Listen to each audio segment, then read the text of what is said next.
Hello everybody and welcome back to another video. So I realized I really need to invest in a quality microphone because when the camera is so far away from me, I know it looks like you're really close to me, but I swear you're like more than 6 feet away from me. It's like COVID-19, we're social distancing. Anyway, because we're so socially distanced, my camera's having a really hard time picking up what I'm saying, and therefore I'm actually recording on my phone with voice memo. So it's like I'm speaking to a microphone. Yeah. So yeah, it's kind of funny. But anyway, today we're going to be talking about how you can land internships as a high school student or just as somebody during COVID-19. So as we all know, COVID-19 has caused our economy to pretty much tank. A lot of people are becoming unemployed. There are so many problems going on right now, and it's definitely hard to find a job. However, I did actually find 3 new jobs during COVID-19 after March in our lockdown, and I've had quite good success on job hunting as a high school student still and as somebody who doesn't seem very employable during COVID-19. So let me just spill the tea here with what I did and what I would recommend if you're looking for a job, internship, or anything that can make you some bank during COVID-19. Well, first things first, I think initiative is really important to getting a job. For the 3 jobs that I got, only one of them actually required an application, and even with the application, I think I ended up getting the job because I spoke directly with the CEO of the company. So I think it's really important that you speak directly to who's in charge of hiring, and if you're trying to get into a bigger company, that might be harder. You probably do have to go through a more rigorous process, but this is like big as in like Google, Microsoft, Facebook. But for me, I'm working primarily at startups. For the first job that I got, it was through a mutual connection. I knew the mutual connection as a really good friend, actually as my boyfriend. And then my boyfriend knew the CEO of this company, and he was talking to the CEO, and the CEO was like talking about like that they needed a growth manager or somebody of that sort who was good at like content creation and has access to like, the teenage demographic. And my boyfriend was like, oh, my girlfriend's like super into doing YouTube videos right now. I ended up getting on a call with the CEO, and we just chatted for like over an hour, and he gave me this like test task, and apparently I did pretty well on it. So I got the job and I worked there for a few weeks. It was a lot, and we kind of broke that relationship off, and then I went to look for another job at a startup because I want to go into startups, and it's definitely where I want to spend my summer. I basically went on LinkedIn and messaged or emailed and called one person, and the messages and the emails were like everybody else. Ended up getting on a call with the person I cold called, and that was the one cold outreach that I got a response from. So if you can,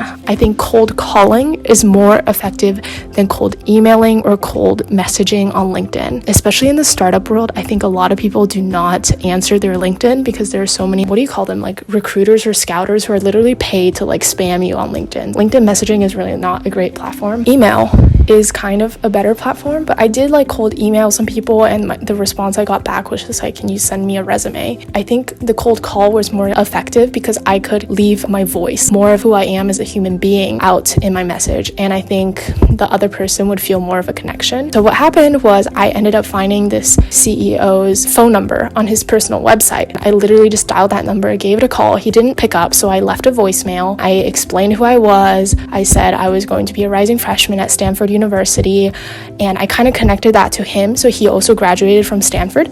So I said, I would love to learn more about your experience at Stanford and why you decided to drop out, because he did drop out.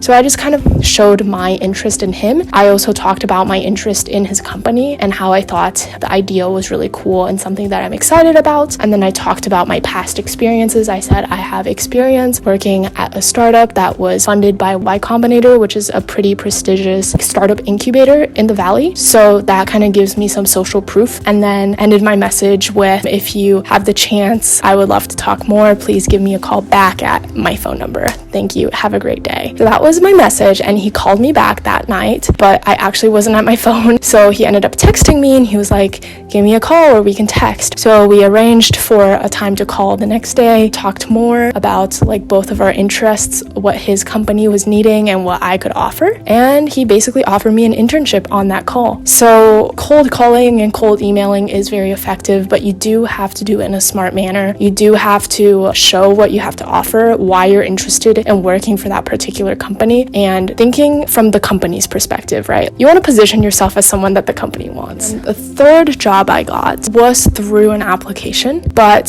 since it was also a pretty small company / startup, actually it's Bullseye Admissions, but even before I got the video sponsorships from Bullseye, I had wanted to work for them. After I finished with college apps, I knew I wanted to be an advisor because I found my one-on-one advisor who helped me throughout my college application really helpful for me, and she was like the number one reason that I got into the schools I did. So I really wanted to pay that forward by becoming an advisor myself. However, the company that I worked with when I was applying to college stopped their advising service, so I couldn't really work for that company, or I couldn't even apply. So then I found Bullseye and I was like, this is so cool, this is like just what I was looking for, and I applied to become an advisor. That application, I got into their funnel basically of like hiring. So I spoke with, I'm not really sure her role is, but I think she's just like in charge of hiring, and she was like, we'll get back to you in like 2 to 3 business days. And I was like, all right. But then like within those 2 to 3 business days before they even got back to me, someone reached out from Bullseye about my YouTube videos, and then I was like, okay, let's talk more about this. And so I